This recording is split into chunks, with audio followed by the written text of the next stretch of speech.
பிரபஞ்சத்தின் தர்மம் விதி வேறு, நாம் வாழ்கின்ற தேசங்களின் தர்மங்கள் விதிகள் வேறு. தேசத்தின் விதிகள் இல்லாம வாழவும் முடியாது. சமூகத்தில் நாம எல்லாரும் ஒருவரோடு ஒருவர் இயங்கியாக வேண்டும். ஒவ்வொருவருக்கும் இடையிலும் புரிதல் இருந்தாக வேண்டும்.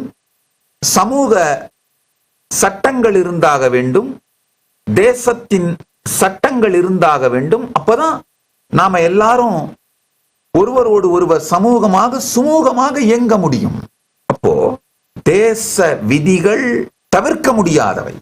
அப்படிங்கும் பொழுது தேச விதிகள் பிரபஞ்ச விதிகளோடு நம்மை இணைப்பதற்காக பிரபஞ்ச சத்திய நிலையில் பரமாத்வைதத்தில் வாழும் ரிஷிகள் உருவாக்கிய தேச விதிகளுக்கு தர்மம் என்று பெயர்.